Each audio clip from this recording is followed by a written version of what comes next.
네, 반갑습니다. 오늘은 주 2019년 6월 9일 주일입니다. 오늘 저희들에게 주시는 말씀은 복음서 가운데 제4복음서인 요한복음에서 한 대목을 찾아보고자 합니다. 요한복음 제15장 7절에서 15절까지가 되겠습니다. 요한복음 제15장 7절에서 15절까지입니다.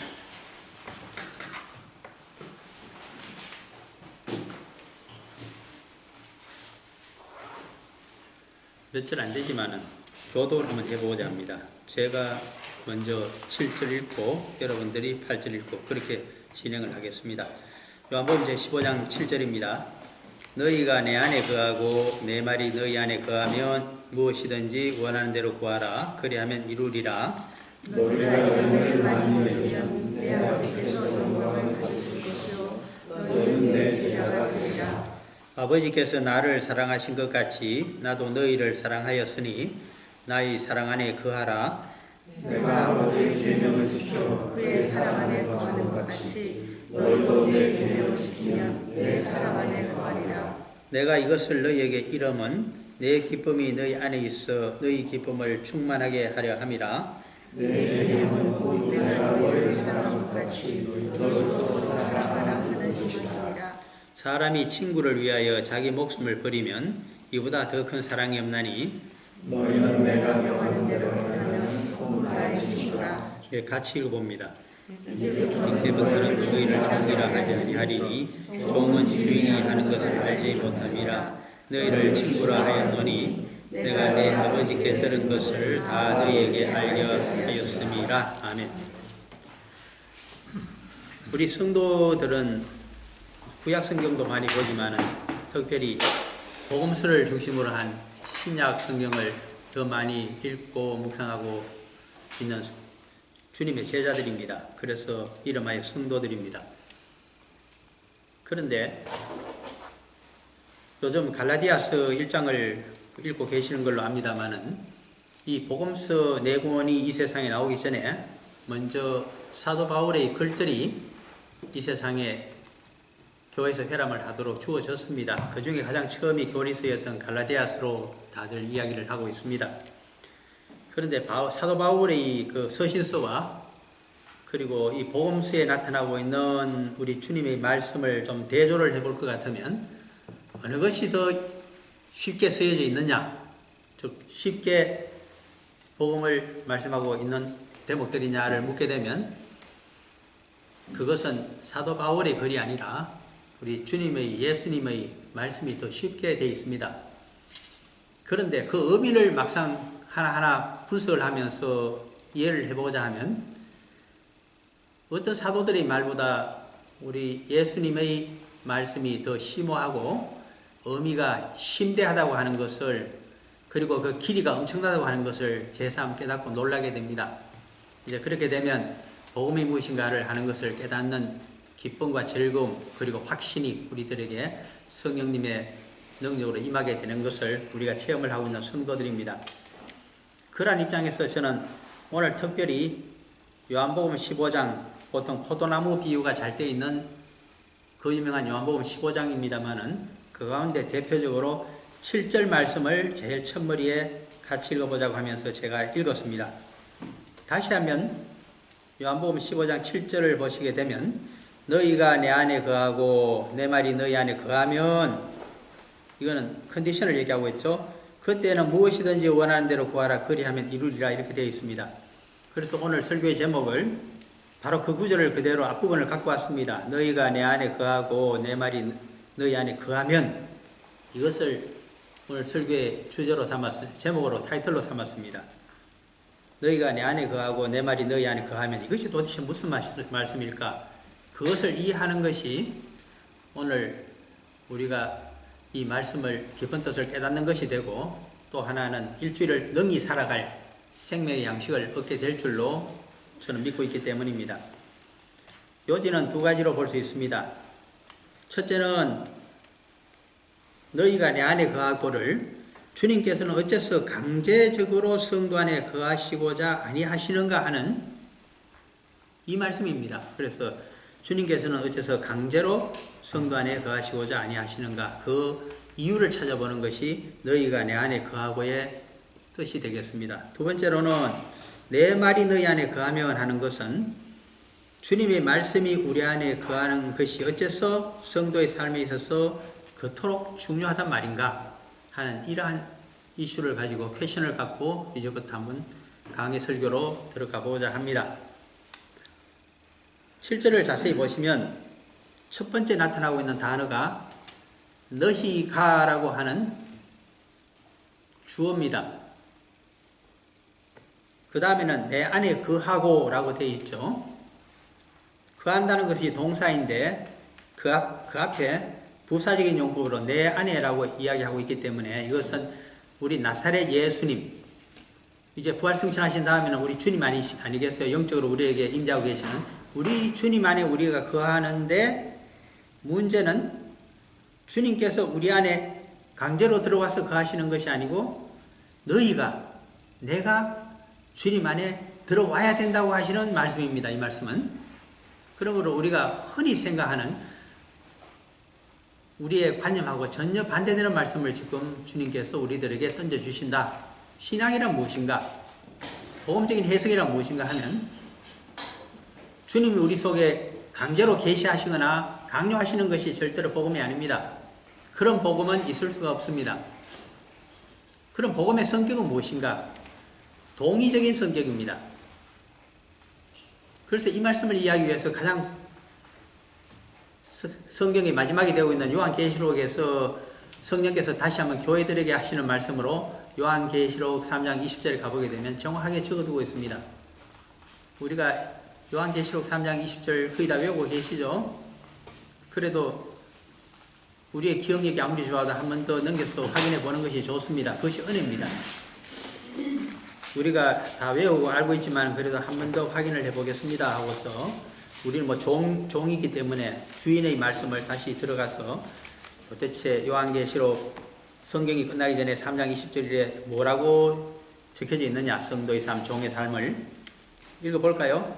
볼지어다 내가 문 밖에 서서 두드리노니 누구든지 내 음성을 듣고 문을 열면 내가 그에게로 들어가 그와 더불어 먹고 그는 나와 더불어 먹으리라.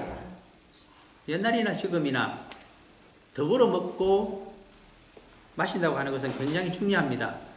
그 잔치 자리에 또 주인의 식사 자리에 초대를 받았다고 하는 것은 대화의 상대자요, 함께 먹고 살 권리를 부여받는 것이니까 이거 이상 좋은 일이 없습니다. 우리가 태어나서 부모님과 한 상에서 먹고 마시는 자녀들입니다.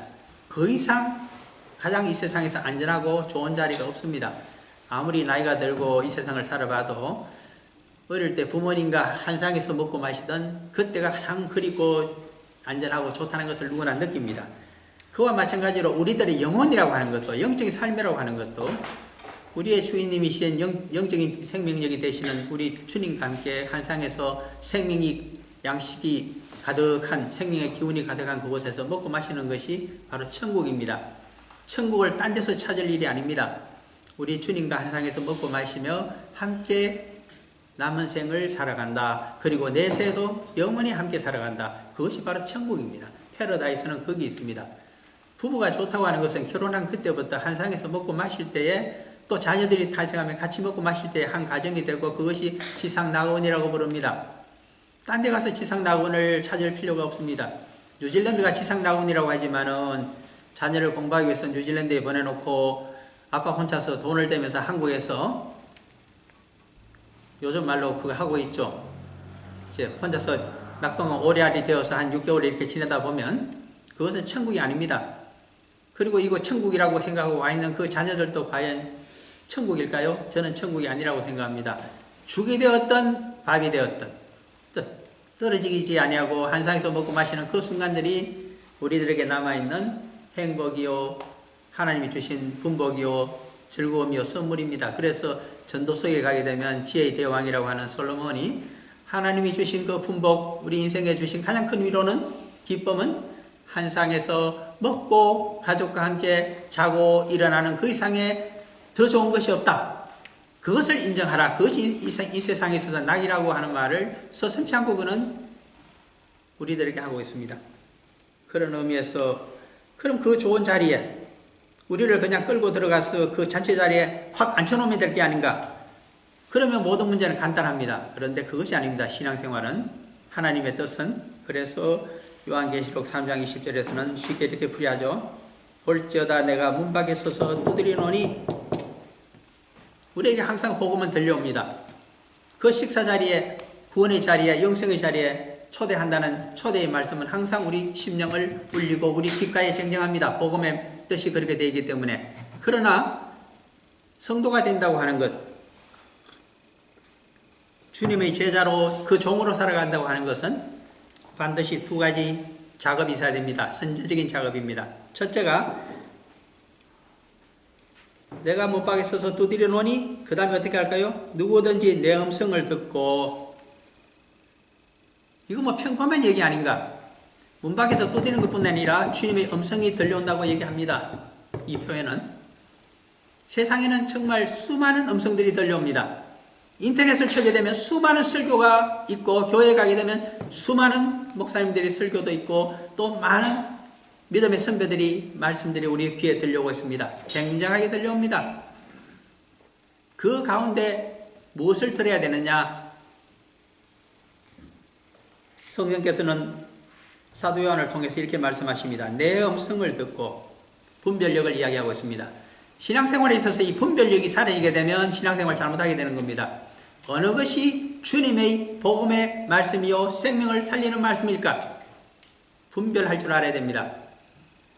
성령의 음성인 줄, 주님의 말씀인 줄, 음성인 줄 잘못 듣고 따라가게 되면 광명의 천사로 가장한 사탄의 거짓말에 비진리에 속아서 재산도 탕진하고 집안을 망치고 가족 간의 원수가 되는 일이 허다하게 발생하고 있기 때문입니다. 그러므로 가려들 줄 알아야 됩니다. 선비는 나뭇가지를 가려서 새가 앉듯이 자기 몸을 어탁할 자를 가려서 주군으로 섬긴다고 이야기합니다. 우리는 주님을 그분의 말씀을 생명인 줄 알고 섬기려고 모인 자들입니다. 그러므로 어느 것이 주님의 음성인지 어느 것이 주님의 말씀의 뜻인지를 분별할 수 있는 공부와 묵상과 그리고 영적인 삶의 게으르해서는 안 됩니다. 이 분별력이 있을 때 비로소 그분의 제자로서 첫 단계로 나가게 됩니다. 두 번째는 무엇일까요? 거기 나타나 있는 그대로입니다. 마음의 문을 열어야 됩니다. 주님의 말씀이 좋은 줄은 알지만은 말씀이 들려오고는 있는데 주님의 말씀 이제 분별까지 했습니다. 야, 이것이 모두를 살리는 주님의 말씀이구나 알아들었습니다. 그런데 자신의 마음의 문을 열지 않습니다. 마음의 문을 열고 부활승천하신 주님을 나의 주인님으로 모셔드리지를 않습니다.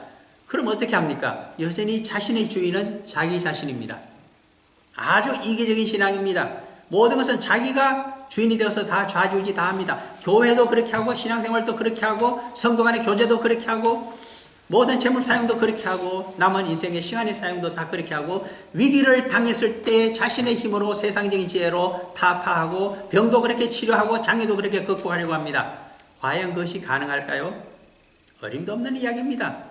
그것이 가능하다고 하면 구태여 여호와 하나님을 찾고 창조주를 찾으며 부활 성천하신 주님의 그 영생의 몸을 우리가 달라고 강구할 필요가 없습니다. 뭐 필요합니까? 다 할 수 있는데. 그러나 그것은 불가능한 일입니다. 그런데 불가능한데 가능하다고 생각합니다. 그것은 잘못된 신앙입니다. 이러한 논리가 앞서 있기 때문에 오늘 본문에서 요한복음 15장 7절이 다시 나타납니다. 너희가 내 안에 거하고 너희들이 내 음성을 듣고 나인 줄 알고 내가 두드리는 노크 소리를 듣고 마음의 문을 열어라. 그러면 너가 내 안에 들어와서 거할 수가 있다. 신앙생활을 시작할 수가 있다. 영적인 삶이 가능해진다. 이것은 창세기 말씀을 들이대게 되면 창세기 1장 26절 27절을 들이대게 되면 하나님의 형상과 모양대로 창조가 되어 있는 우리 인간을 얼마나 지극히 아끼고 돌보시고 사랑하고 존귀 대접하시는가 하는 그 하나님의 창조주의 마음이 여실하게 드러나 있는 대목입니다. 우리에게 하나님의 형상과 모양을 주시기 때문에 자유의지대로 행동할 수 있는 선택권을 주신 하나님이십니다. 세상 그 어느 피조물에게 이런 선택권을 주었을까요? 인간 외에는 주신 적이 없다고 생각이 되어집니다. 그러므로 모세 같은 경우에도 율법을 우리 그의 백성들에게 주면서 신명기 30장 20절에 가선가 그렇게 이야기합니다. 19절 20절에서 여호와 하나님께서는 사망과 생명을 복과 저주를 상상으로 너희 앞에 갖고 오신다. 그 중에서 선택은 너가 하라. 그러나 내가 원하기로는 모세가 백성들에게 원합니다. 사망 대신에 생명을 선택하고 저주 대신에 복을 선택하여라. 그렇게 그는 유언처럼 신명기에서 이야기하고 있습니다. 우리도 마찬가지입니다. 목회자가, 설교자가 성도들을 우물까지 데려갈 수는 있습니다만 그 우물물을 마시고 안 마시고는 본인의 자유의지에 달려 있습니다. 그것까지 좌지우지할 수가 없습니다. 왜?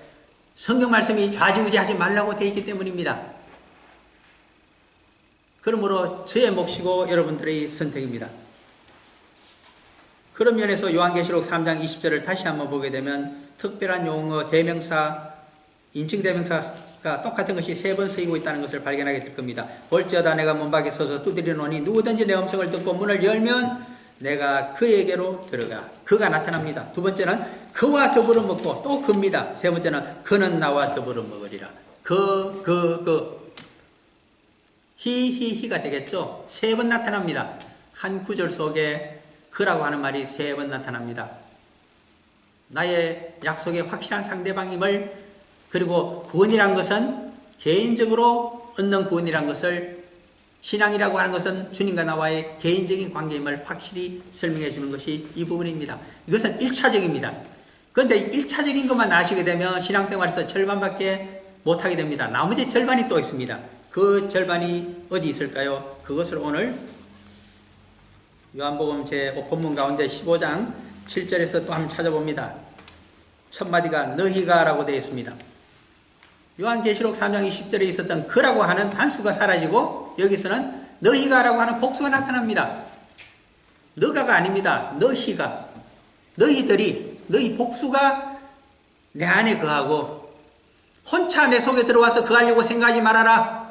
그런 이기적인 신앙생활 하지 말아라. 그 말씀을 지금 하시고 있는 대목입니다. 이 말씀이 떠들고 생각하면 신앙생활 어떻게 해야 되나요? 나 혼자만 주님 안에 들어가서 복을 받으면 된다. 나 혼자 그 말씀 분별하면 된다. 나 혼자 주님과 함께 평생 동행하면 된다. 그런 이기적인 신앙이 어디 있습니까? 그것은 절반짜리 신앙입니다. 과락입니다. 60점이 최소점인데 50점 가지면 과락 아닙니까? F학점입니다. 어떻게 하면 됩니까? 데드라인을 넘어서야 됩니다. 너희가 끌고 오라는 겁니다. 너 혼자 오지 말고. 너 부인이라도 좋고 남편이라도 좋고 자녀라도 좋고 너 친구라도 좋고 친척이라도 좋다. 같이 내 속에 권유하여 들어와서 신앙생활 시작하라. 이 말씀을 하고 있습니다. 우리 가나안 공동체가 시작할 때 그대로 항상 단수라고 하면 그것은 뭔가 잘못 이기적인 신앙생활을 하고 있다는 뜻입니다. 복수가 돼야 됩니다. 번식을 해야 됩니다. 그것이 이 말씀의 뜻입니다. 그래서 마태복음 25장으로 가게 되면 양과 염소와의 비유 가운데 양은 우리 아버지 하나님 또는 주님의 가장 작은 형제 하나를 돌보고 함께 구원을 얻기 위하여 권유하는 자요, 그 생계를 책임져 주며 함께 신앙생활을 하고자 하는 자를 양으로 비유했습니다. 그에게는 영생이 주어질 것이고 혼자서 제멋대로 하고 있는, 이기적으로 생활하고 있는 염소와 같은 자는 전혀 작은 자를 돌보지 않습니다. 그래서 영벌에 들어간다고 우리 주님께서 그렇게 비유의 말씀을 주신 것이 마태복음 25장에 실려있고 특별히 40절에서 그 말씀을 하고 계십니다. 그러므로 너희가 내 안에 거하고 너 혼자 오지 말고 이 세상에 가장 약한 자, 너가 돌봐주어야 하는 자, 그를 전도하여 함께 데리고 생명을 얻기 위해서 내 속에 들어오라. 그것이 그렇게 하면 무엇이든지 원하는 대로 구하라. 그리하면 이루리라. 만사형통의 비결이 바로 그것이다 라고 말씀을 하십니다. 그런데 그만 해서 신앙생활 될까요? 아닙니다. 그거 역시 하프입니다. 나머지 하프가 어디 있을까요? 그것이 내 말이 너희 안에 거함에 들어있는 말씀입니다. 두 번째 컨디션입니다. 제가 믿음이 연약한 자를 한 사람 믿음으로 양육하여서 데리고 함께 신앙생활 하자고 주님의 공동체에 들어와서 주님을 메시고 이제 신앙생활 잘하고 있습니다. 그러니 이제 저희 기도를 들어주시는 것이 옳습니다. 그렇게 기도할 수가 있습니다. 그러나 나는 너를 모른다고 하실 수가 있습니다. 왜 그럴까요? 마태복음 7장 21절에 가게 되면 주여 주여 하는 자마다 다 내가 알지를 아니하고 아버지 하나님의 말씀대로 행하는 그 자라야 내가 인정하고 천국으로 데려가겠다 하시는 말씀이 번연히 드리기 때문입니다. 그 말씀과 관련해서 내 말이 너희 안에 거하며라고 하는 것이 또 하나의 만사 형통이요 천국까지 영생에 이르게 되는 구원의 조건임을 우리가 알게 됩니다. 내 말이 너희 안에 거하면 무슨 말일까요? 주님의 말씀이 내 속에서 거하면서 임금처럼 주인처럼 그 권리를 행사할 수 있고 나의 인생을 주장할 수 있어야만 된다는 뜻입니다. 너의 말이 너의 인생을 끌고 가는 것이 아니라 내 말이 주님의 말씀이 너의 인생을 끌고 가는 주인공이 되어야 된다는 것을 얘기합니다. 이것이 신약시대의 문을 여는 복음시대의 문을 여는 세 가지 시험 가운데 첫 번째 시험의 출제 제목 시험 문제였습니다. 마태복음 4장과 누가복음 4장에 적혀져 있지 않나요? 40일 동안 굶주리신 후에 성령에 이끌려 우리 주님께서 들판으로 광야로 끌려가셨습니다. 마귀가 나타나서 세 가지 시험을 하는데 첫 번째 시험이 너가 40일 동안 굶주려서 시장하니 하나님의 능력으로 이 돌을 떡으로 만들어서 먹어서 허기를 면하는 것이 좋지 않겠느냐라고 유혹을 했습니다. 그때 신명기 8장 3절 말씀입니까? 그것을 가지고 주님께서 사탄의 유혹을 물리치셨습니다. 오로지 아버지 하나님의 입에서 나오는 그 말씀으로 살리라. 아버지 하나님 입에서 나오는 그 말씀으로 세상은 창조되었고 그 말씀으로 세상은 생명을 얻으며 세상 모든 피조물들은 새로운 인생을 새로운 삶을 얻게 된다고 하는 영원한 삶을 얻게 된다는 말씀입니다. 의사를 통해서 우리가 구원을 얻고 생명의 연장을 얻을까요? 그것도 아닙니다. 아버지 입에서 나오는 그 창조의 능력의 말씀에 따라서 이 세상이 구원을 얻고 한국 백성들도 통일을 얻을 수 있으며 복음의 대국이 될 수 있고 교회도 새로워질 수 있고 우리의 인생도 주님께서 원하시는 영광의 자리로 갈 수 있다는 뜻이 바로 이 말씀이 되겠습니다. 이 말씀은 쉽게 설명하자면 하나님의 말씀의 뜻과 주님의 말씀의 뜻과 우리의 생각과 뜻이 다를 때에 어느 것을 선택해야 되느냐, 나의 것을 굽히고 주인의 것을 받아들일 줄 알아야 된다는 뜻입니다. 그것이 내 인생을 이끌고 갈 줄 알아야만 된다는 뜻입니다. 그래 할 때에는 주님을 위해서 무엇이든지 우리가 교회가 함께 기도하고 구하게 되면 우리가 이룰 수가 있다고 하는 정확한 말씀이 여기 들어있습니다. 이제 그 정도 말씀을 가지고 8절로 한번 넘어가 봅니다. 너희가 열매를 많이 맺으면 내 아버지께서 영광을 받으실 것이죠. 너희가 내 제자가 되리라. 열매라는 말과 영광이라는 말 그리고 제자라는 이 세 가지 단어가 그 다음에 나타납니다. 우리 주님께서는 의도적으로 그렇게 사용하십니다. 포도나무에 비유니까 열매를 강조하셨죠. 그런데 열매라고 하는 것은 그냥 얻어지는 것이 절대로 아닙니다. 우리는 열매도 하나님께서 그냥 주시는 줄 생각합니다. 물론 주실 수도 있겠죠. 그러나 열매를 얻기 위해서는 봄에 씨가 뿌려지게 되면 복음은 우리 마음속에 뿌려집니다. 우리가 문을 열고 복음의 씨를 받아들입니다. 자라나게 되면 반드시 발화를 해야 됩니다. 발화라고 하는 그 플란팅에 있어서 그 단어는 뿌리를 뻗는다는 뜻입니다. 왜 식물이 싹이 나면 뿌리를 뻗을까요? 이유는 하나입니다. 뿌리를 뻗어야 양분을 빨아당길 수가 있기 때문입니다. 그래서 줄기가 생기고 잎이 생기고 꽃이 열리고 꽃이 나중에 열매로 맺어지는 결실을 갖고 오게 됩니다. 가장 중요한 것은 뿌리를 뻗는 것입니다. 뿌리를 어디다 뻗어야 될까요? 식물이 자랄 수 있는 자양분을 얻는 그곳으로 뻗어야 됩니다. 우리의 영적인 생명을 얻기 위해서는 뿌리를 어디다 뻗어야 될까요? 주님의 말씀과 하나님의 뿌리가 뻗어 있어야 됩니다. 그것은 마치 창세기 21장 33절에 가게 되면 믿음의 조상이라고 하는 아브라함이 브엘세바에서 에셀 나무를 심고 영생하신 하나님의 이름을 부르는 장면이 나타납니다. 창세기 4장 끝에서 셋이 아들의 이름을 에노스라고 짓고 영생하시는 하나님의 이름을 부르고 난 다음에 21장에 가서 드디어 아브라함을 통해서 그 같은 대목이 나타나는데 문제는 기념수로 에셀나무를 심은 것이 브엘세바 사건입니다. 에셀나무를 왜 심었을까요? 사철 푸른 나무가 그 지역에서는, 브엘세바 지역에서는 딱 하나, 수종이 하나입니다. 그것이 에셀나무, 타마리스크 나무입니까? 그거밖에 없습니다. 타마리스크 나무는 사철 백야 청청한 나무입니다. 소나무와 같죠?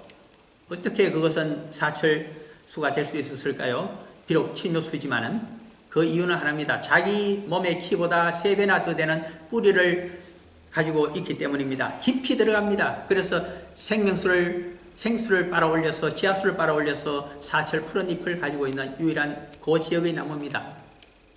우리 신앙생활 그렇게 하라는 뜻으로 그 타마리스크 나무가 거기에 등장한다고 저는 생각하고 있습니다. 우리 신앙생활 어떻게 해야 될까요? 뿌리를 뻗어야 됩니다. 뿌리를 뻗고, 그리고 줄기를 키우고, 잎을 키우고, 꽃을 피우고, 드디어 열매를 맺어야 됩니다. 그 과정은 진통의 과정이요, 고난의 과정입니다. 생각하면. 그래서 이 말씀을 가지고 누가복음 22장 28절로 가게 되면, 너희는 나와 함께 고난에 참여하였은즉 천국에서 나와 함께 영광 가운데 먹고 마시자고 하는 우리 예수님의 음성이 거기 들려 있습니다.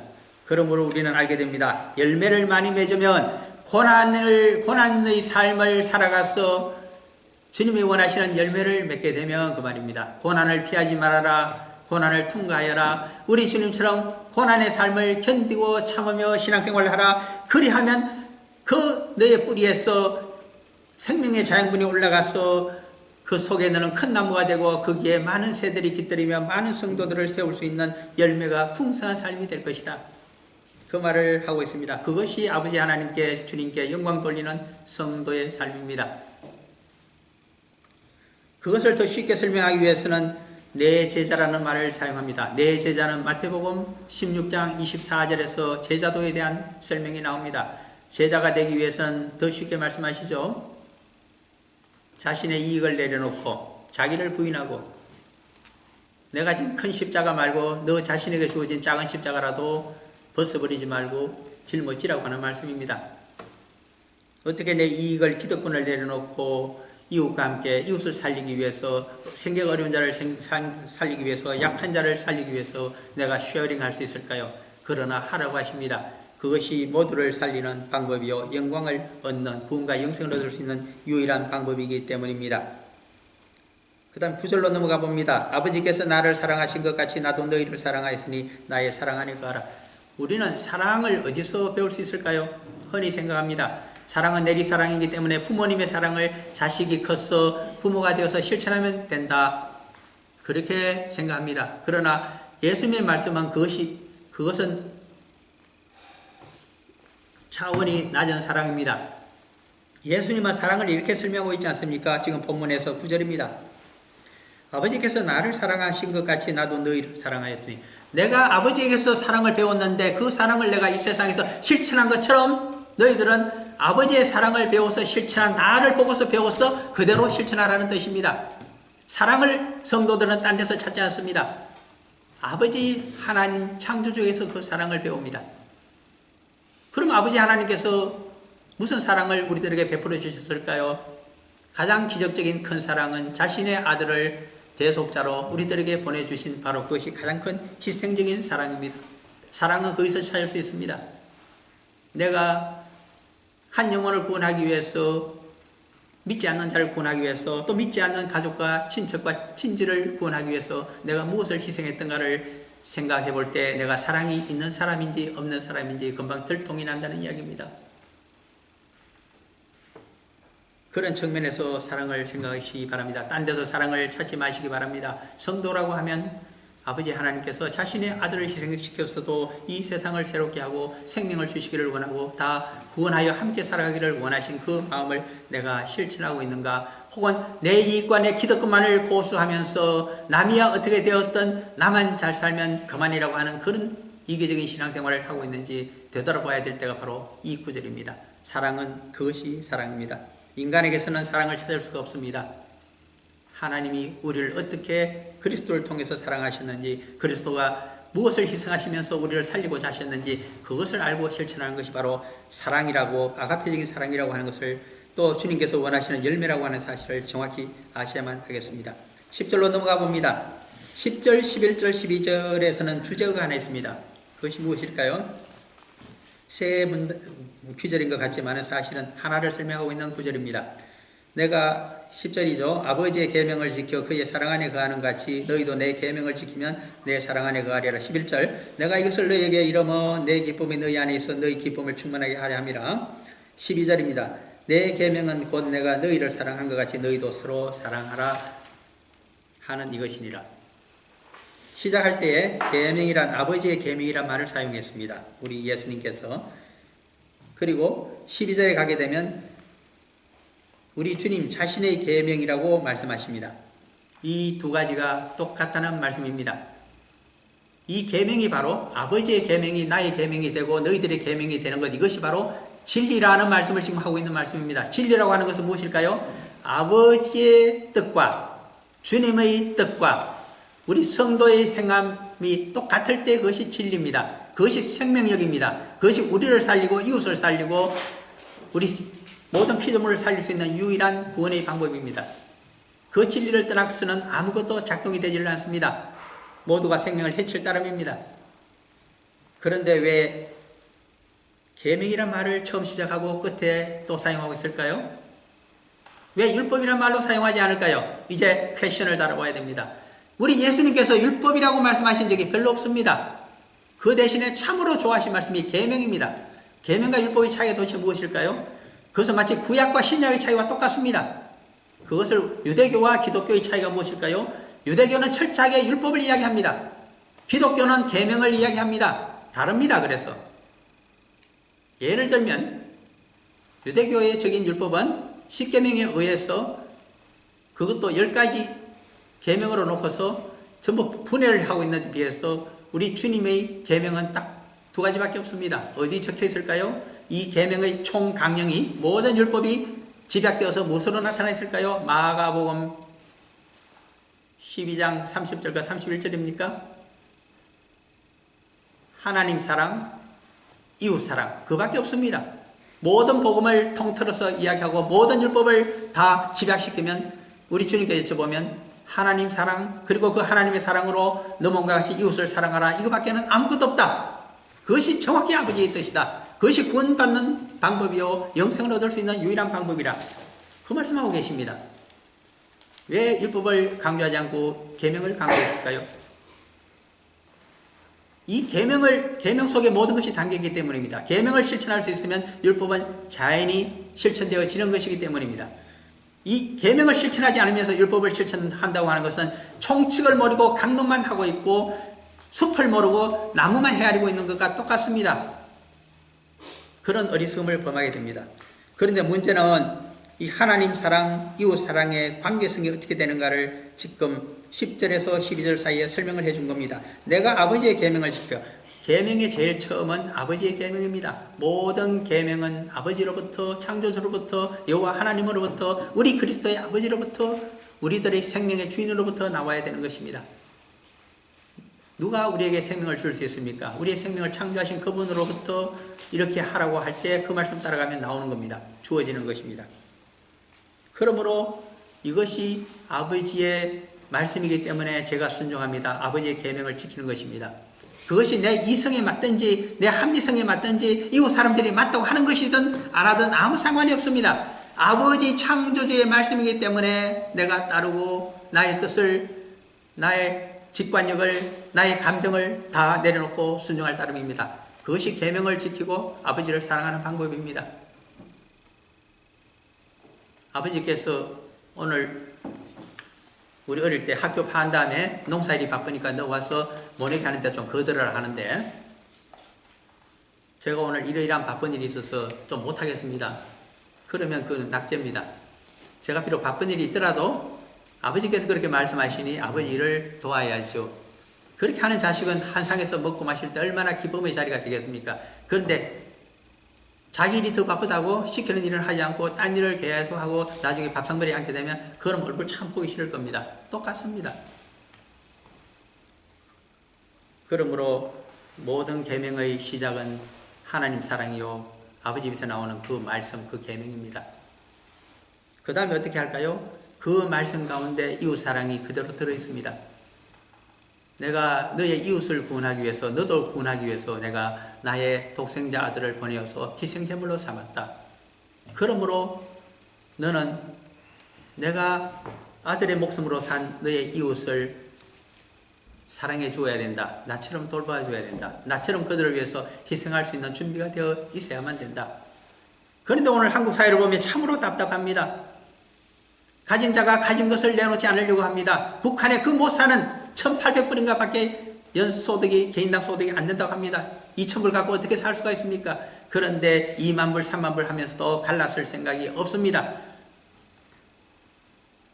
남북 이산가족 만나게 해주어도 과연 얼마 퍼다 줄 수 있을까요? 기껏 몇백만 원씩 가서 선물 주고 눈물 며칠 흘리고 또 보고 싶다 헤어지고 나면 다시 살아서 노령이기 때문에 볼 수 있을지 못 볼지 모르겠다. 그들 자식들이 가게 되면 다시 만날까요? 안 만납니다. 어떻게 보면 마치 좋은 구경거리와 같습니다. 그러한 시대를 살아가고 있는 우리들입니다. 이 말씀하고 우리 현실하고 우리의 통일의 방법론하고 우리의 민족에 대한 사랑의 방법론이 얼마나 다른지 모릅니다. 그래서 교회 단체라고 하면서 엉뚱한 소리를 합니다. 이것은 보험적인 주장을 하는 것이 아니라 이상하게 정치꾼이 하는 이야기를 너무나 하고 있어서 속이 안타깝습니다. 저것이 무슨 교회가 할 일이며 저것이 복음적인 설명이며 우리 주님의 말씀을 그 안에서는 분간할 수가 없습니다. 왜 이러한 참담한 이념투쟁의 장이 전개되고 있을까요? 이 말씀 속으로 함께 들어가지 아니했기 때문입니다. 함께 살려고 하는, 함께 먹고 마시려고 하는 노력조차 없습니다. 하나님의 사랑이 무엇인지도 모르고 있으며 그 하나님을 사랑을 실천하는 방법론을 전부 잊어버렸기 때문입니다. 이웃 사랑의 계명이 무엇을 말하고 있는지 전혀 이해하지를 않고 입에서만 달달 이야기하고 있기 때문입니다. 그런 자를 마태복음 7장 21절을 들이대면 나는 너희들을 모른다라고 물리칠 대상이 되지 않겠습니까? 그 다음 13, 14, 15절을 다시 보게 됩니다. 그 속에 나오는 주제어는 또 있습니다. 13절 사람이 친구를 위하여 자기 목숨을 버리면 이보다 더 큰 사랑이 없느니 너희는 내가 명하는 대로 행하면 곧 나의 친구라. 이제부터는 너희를 종이라 하지 아니하리니 종은 주인이 하는 것을 알지 못함이라. 너희를 친구라 하였노니 내가 내 아버지께 들은 것을 다 너희에게 알게 하였습니다. 주제어가 세 구절 속에 그대로 들어있습니다. 아까 읽었던 부분에서는 두 군데 계명이란 말이 10절과 12절에 있었지만 여기는 13, 14, 15절에 전부 친구란 말을 넣어놨습니다. 특이한 글자를 사용하고 있는 문장인 걸 아셔야 됩니다. 친구와 종의 차이를 지금 설명하고 있는 것입니다. 우리 주님께서 너희를 나의 종이라고 하지 않고 친구로 여긴다고 하는 것은 굉장히 우리 인생에게 있어서 중요합니다. 종이라고 하는 것은 육신을 입고 있기 때문에 하나님 앞에서 우리가 종입니다. 하나님의 독생자이신 창조주의 위격을 가지셨던 예수 그리스도께서도 이 세상에 하나님 아들이 오셨지만은 육신을 입고 성신하여 오셨기 때문에 종이었습니다. 이사야서 53장을 보십시오. 나의 의로운 종이라고 이야기합니다.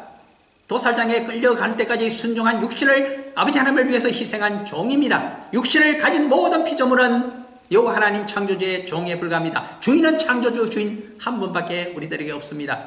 광명의 청사가 주인이 될까요? 아닙니다. 그것도 역시 부리는 사환에 불과할 따름입니다. 그런데 이 종이 우리 주님처럼 영생의 몸을 입고 부활하여 천국으로 들어가서 주님의 친구요 같은 하나님의 자녀요 양자가 될 수 있는 비결이 여기 숨어져 있습니다. 그래서 너희들은 이 세상에서는 종으로 살아가지만은 그러나 앞으로 천국에서 나의 친구로 하나님 자녀로 살아갈 수 있다는 것을 명심하고 또 명심하면서 살아가라. 얼마만큼 큰 영광을 누릴 것인가. 13절 사람이 친구를 위하여 자기 목숨을 버리면 이것보다 더 큰 사랑이 없나니. 친구를 위하여. 어떤 친구입니까? 나처럼 육신을 입고서 이 세상에 종으로 살아가지만은 그러나 앞으로 구원받아 영생에 함께 들어가서 하나님의 자녀가 될 수 있는 자, 주님의 친구가 될 수 있는 그 자를 가장 약한 자라고 할지라도 내가 돕고 함께 사랑하고 돌보며 살아갈 수만 있다면 우리는 모두 천국에 주님의 친구로 함께 먹고 마실 수 있는 영광된 하나님의 양자가 될 수 있다는 뜻이 여기 들어있는 뜻입니다. 그러므로 우리는 함께 앞으로 천국으로 구원받아 갈 수 있는 자들을 위해서 사랑을 베풀어야 될 자들입니다. 우리 가운데 큰 병에서 이제 노임을 받은 자도 있고 앞으로 더욱더 강건해져야 될 자도 있으며 우리 집안에 혹시 저는 그렇습니다만은 장애 때문에 고통받고 있는 가족들이 있을 수가 있습니다. 우리가 여기 그러나 그 자들도 마치 거지 나사로처럼 앞으로 하나님 나라에 가게 되면 아브라함의 품에서 주님의 품에서 한 세상에서 먹고 마실 수 있는 친구와 하나님의 자녀가 될 수 있는 권리를 가지고 태어난 생명임을 우리가 잊지 말아야 됩니다. 그러므로 우리가 기도해야 됩니다. 말씀을 해야 됩니다. 그리고 돌봐주며 항상 위하여 살아가는, 더불어 살아가는 우리 자신이 되어야만 될 것입니다. 14절입니다. 너희는 내가 명하는 대로 행하면 곧 나의 친구라. 서로 친구가 되고 같이 하나님 나라의 구원을 받자면 우리도 주님의 명령대로 실천하고 우리 형제들도 주님의 명령대로 실천할 수 있도록 우리가 권면하고 함께 신앙생활을 하자고 그렇게 공동체를 이루어가야 된다는 말씀이 들어있는 말씀입니다. 15절입니다. 이제부터는 너희를 종이라 하지 아니하리니 종은 주인이 하는 것을 알지 못함이라. 너희를 친구라 하였노니 내가 내 아버지께 들은 것을 다 너희에게 알게 하였습니다. 주님께서 3년 6개월 동안 공생애 가운데 하신 말씀이 복음서에 기록이 되어 있습니다. 또 누가복음 끝에 가게 되면 부활하셔서 하신 말씀의 40일 동안의 말씀의 요지가 누가복음 24장 44절에서부터 49절까지 다시 요약이 되어 있습니다. 그리고 누가복음 끝에 24장 50절 51절 쪽입니까? 가게 되면 감남동산에서 그대로 성천하신 것이 나타나 있고, 그리고 사도행전으로 넘어가게 되면 어사누가는 성령께서 오순절날 우리들에게 강림하시고 새로운 교회가, 초대교회가 또 오늘날의 교회가 시작이 되었다고 하는 말씀을 듣고 있습니다. 그러므로 15절 말씀을 들이대게 되면 주님께서는 자신의 생애를 통해서 부활을 통해서 부활하고 40일간의 교육을 통해서 성천을 통해서 또 훗날 요한계시록 사도 요한에게 계시 묵시록을 통해서 모든 것을 우리에게 이미 알려주신 분이십니다. 이 완전한 계시를 가지고 우리가 그 말씀대로 살아가게 되면 우리는 살아서도 끝없는 성도의 삶 가운데서도 이미 영적으로는 우리 주님의 친구요 이미 함에 동행하고 인생을 동행하고 있는 놀라운 동역자라는 사실이 드러나고 있는 대목들입니다. 그러한 영광을 누리시면서 살아가신 우리가 참으로 되었으면 하여서 이 말씀을 드리고 있습니다. 마지막으로 결론 삼아 딱 한 절 말씀을 좀 찾아보고자 합니다. 같은 요한복음으로 가셔서 8장 35절 말씀을 함께 생각해 보면서 제 말씀을 마치고자 합니다. 요한복음 8장 35절 말씀입니다. 오늘의 총 결론이 되겠습니다.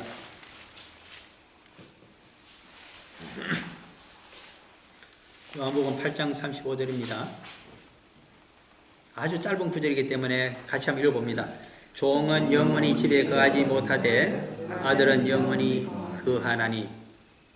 종과 아들, 이 둘 가운데 어느 것을 선택하시겠습니까? 육신을 입고 있는 동안에는 우리가 철저하게 종으로 살아가지만은 그러나 영적으로는 우리 주님과 함께 먹고 마시며 동행하는 인생을 살아갈 때 우리는 그분의 친구요, 천국에서는 하나님의 자녀가 되는 그 영광 속으로 많은 열매를 갖고 들어간다는 사실을 기억하면서 이 영광된 상급을 얻기 위하여 우리가 팔이 2개 있고 손이 2개 있지 않습니까? 양손에 한 사람 또 한 사람 이렇게 적어도 2사람을 잡고서 함께 신앙생활하며 끝까지 신앙의 길로 달려감으로 말미암아 이 운동이 벌어져서 우리 교회가 새로워지고 우리 공동체도 새로워지며 대한민국이 복음 안에서 통일이 되어지고 그리고 복음의 강국으로 우뚝 서서 온 세상을 구원하는 놀라운 민족이 될 수 있는 은혜가 우리 민족들에게, 교회들에게 충만하게 임하기를 간절히 소원하면서 이 말씀을 드렸습니다. 잠깐 기도가 마칩니다. 사랑의 하나님 아버지 참으로 감사합니다. 주님을 통하여 주신 말씀을 분별할 수 있는 은혜를 주셨으니 감사합니다.